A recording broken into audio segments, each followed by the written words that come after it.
Hello, my name is Manav Gagwani. Today, I will be presenting on sample efficient learned self-driving through a variational autoencoder. Let's get started. Here's the plan for today's presentation.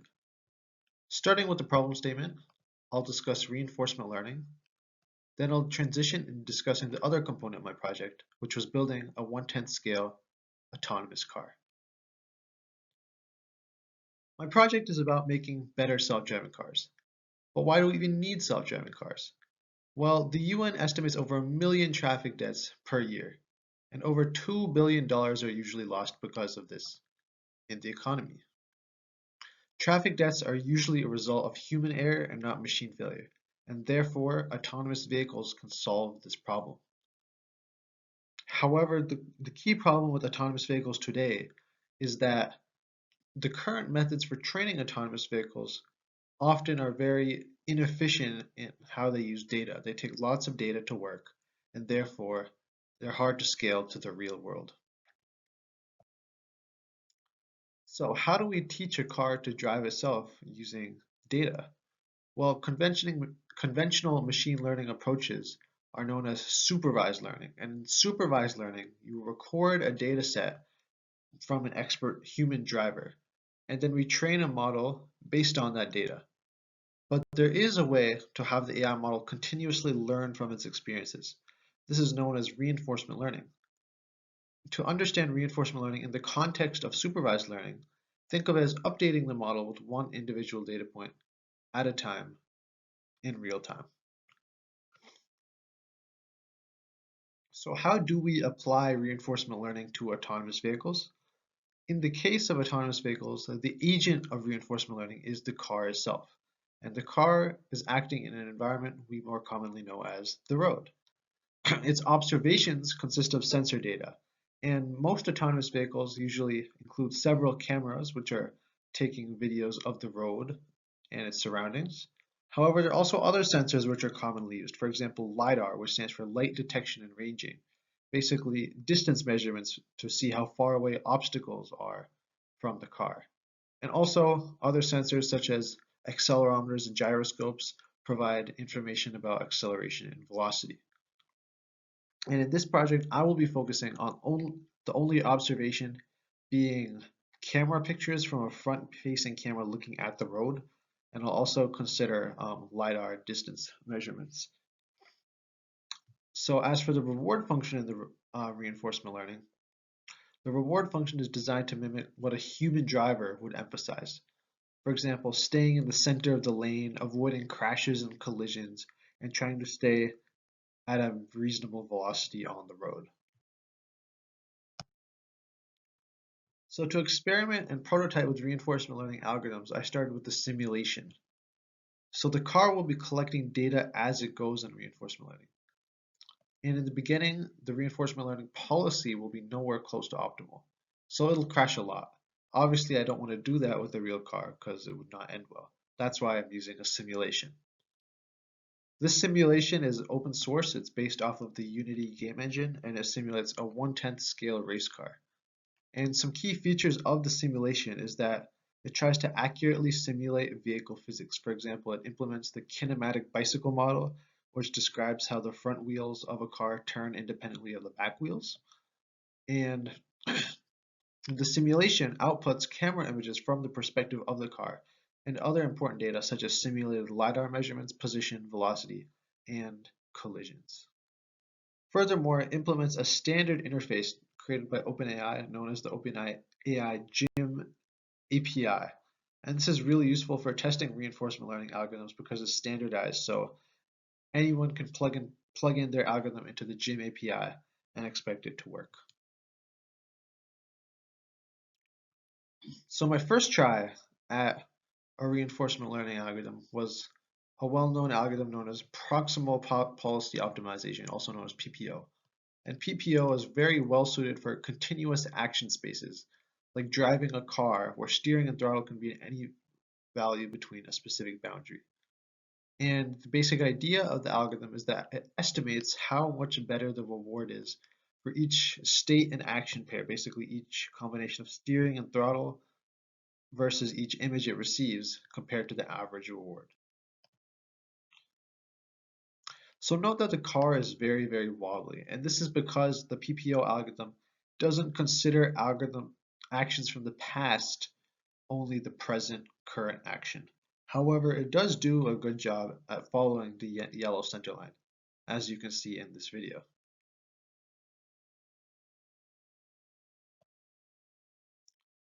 The problem is, this took forever to train. It took 48 hours, and the simulation was spread up by 4 times of how fast a car would go in real life. So in reality, this was 8 days of training continuously and thousands of crashes. Clearly, you can't have thousands of crashes on a real car. So it's not feasible at all. So why exactly did this reinforcement learning algorithm take so long to train?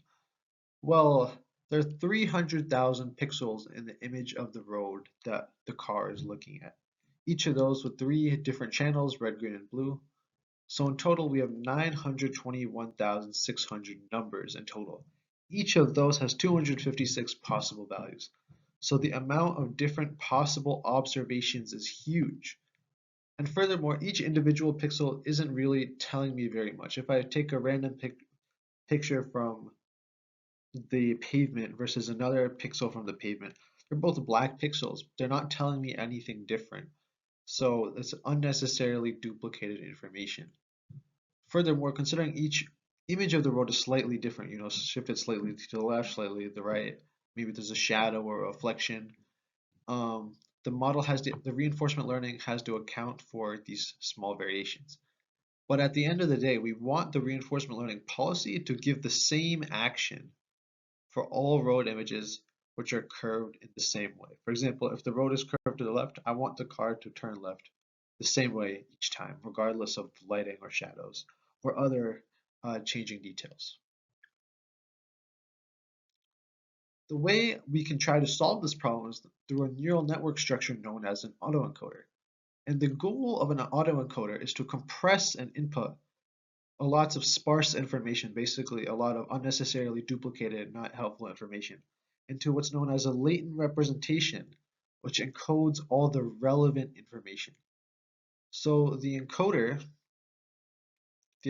over here converts this large input into the latent representation. And the decoder takes this latent representation, this compressed representation, and tries to reconstruct the original input. And the goal of the overall network from the start to the finish is to minimize the reconstruction loss. So basically, we're establishing a bottleneck which the model has to fulfill while still reproducing the same correct outcome from the start to the finish.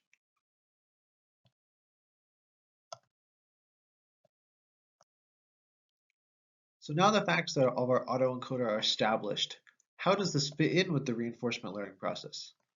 Well, in the reinforcement learning process, first, before we even start reinforcement learning, we had to manually collect road images by driving around on the simulator with an Xbox controller. Then what I did was train an autoencoder with those road images. Now, when running the reinforcement learning algorithm, I first process the image through the encoder portion of the autoencoder. I run it through the encoder to produce this latent representation. And that representation is what gets fed into the reinforcement learning policy as the observation. So here's what happens. When you're looking at 8 of the 32 variables in the representation, notice this animation. So here I'm basically just changing random numbers in the latent representation, which consists of 32 numbers. And you can see these are representing the most salient, the most important features of the road image. For example, when I'm turning it right now, it's changing the shadow, or if I turn another one, it affects how much the road is tilted to the left or right, or how the lighting changes. So basically these 32 numbers, by changing them, you can represent every single road you can see, except more efficiently.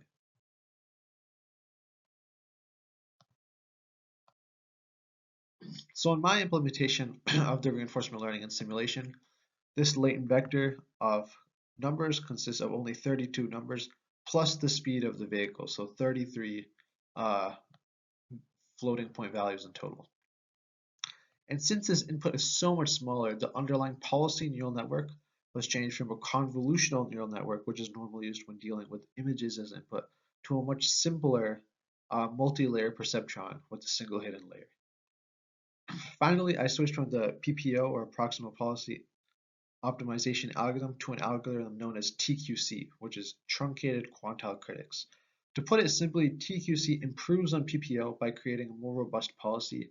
And the way it does this is there's actually several improvements it makes, but a few key highlights is that first of all, it adds random noise to their action space to produce a more robust policy.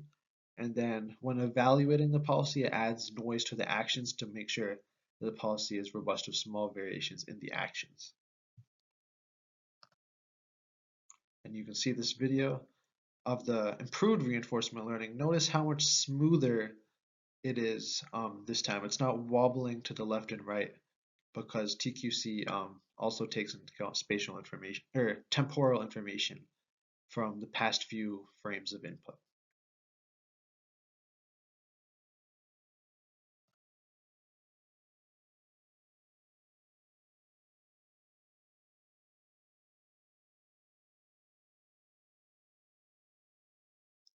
So with these improvements, the results were much better. In these graphs, the lower line represents the original reinforcement learning with PPO, while the top line is using the autoencoder. So with less training, the episode length on the left graph, or the time before a crash, increased from roughly 150 seconds, or over 2.5 minutes, to over 15 minutes before a crash. And similarly, you can see the reward function similarly notes that the cars are doing much better at adhering to the road function and minimizing the time before a crash. All right, now on to part 2 of my project, which was building a real small-scale self-driving car. So first of all, why isn't simulation enough? Why is a real car necessary? Well, simulations are just a model of reality. For example, the specific simulator I use to do the reinforcement learning experiments doesn't incorporate tire slip. However, another simulator does incorporate a tire slip model, but it doesn't let users take pictures from a car's perspective. So with a real car, you can drop all the assumptions. However, real cars are also extremely expensive and dangerous. So scaled down cars are a very good intermediary between simulations and cars on the road. And also they're cheap and replaceable, which is a good bonus. So here's an overall architecture of how the system works. On the left is the car itself, which contains a steering servo motor which turns the front wheels, and an electronic speed controller which sends power to all four wheels to make them go forward or backwards. Furthermore, we have this single board computer in the middle. It's known as an NVIDIA Jetson computer board. And what this does is it takes sensor data from this LiDAR sensor over here, which is grabbing distance information, and this OAK-D camera, which is grabbing images of the road and also depth images through the stereo camera mechanism. It then processes this information and provides actuation commands to this PCA9685 I2C multiplexer board over here. And what this PCA9685 board does is it converts the signals from the Jetson into something that's interpretable by the speed controller and servo motor, which both use a specific kind of protocol. And the Jetson board and all these peripheral electronics are powered off of a external battery, while the throttle motor and electronic speed controller are powered off of a separate battery. So here's a picture of the finished vehicle. It was challenging to incorporate the electronic speed controller because I initially planned on interfacing with it through an Arduino commuting over USB, but there turned out to be far too much latency, so I had to switch to another type of speed controller which had less information provided through the serial link. Okay, so to account for the physical characteristics of the car, I performed measurements to account for these differences. So for one, the simulation I used, which incorporates LiDAR scans, controls the car steering through an angle in degrees. But on the other hand, the real car is steered with the value from -1 to 1. So we need to translate between these two values. So to do this, I attached a laser rangefinder to the wheel of the car and pointed it at a flat wall. And I commanded it to turn to the values of 0.1, 0.25, 0.5, and 1, which clearly have no real-world physical significance. And using trigonometry, I calculated the actual angle the wheel was turned by looking at the laser pointer measurement from when it was pointed straight at the wall versus when it was tilted, basically using the Pythagorean theorem. And this is shown in the top graph. So for example, on an input of 1 over here, the angle corresponded was -30, where at a steering input of 0.5, the angle was about -25. Overall, this created a quadratic relationship. However, this function gives me a function which converts steering value, which is the arbitrary value, to steering angle. But I need the inverse. I need to be able to compute the steering value given a steering angle. So below on the white graph is this inverse function. And what I can do is plug in my steering angle from any algorithm I developed in simulation into this function and get the steering value. And notice how it's not perfectly a straight line. There is a slight nonlinearity because as you get to the further steering values, the servo motor doesn't behave the same way. So after I had done this, I implemented wall following, and this is done through a PID controller. PID controller stands for proportional integral derivative, and in a sense, it's trying to minimize the error between the desired value of a function and the actual value of a variable. And the P, which is proportional, basically minimizes the error itself. The integral of a PID controller minimizes the accumulated error, so the total error over time. And then the derivative term is trying to minimize the rate of change of the error. So I used a PID controller to steer the car based on the distance between the left of the car and the right of the car. And my goal was that the difference between those two values should be 0. Therefore, the car should be perfectly centered between this left wall and the right wall. And I also incorporated automatic emergency braking through LiDAR measurements.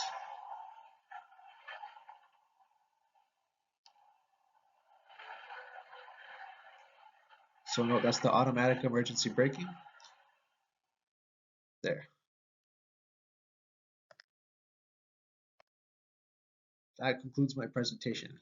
Any questions?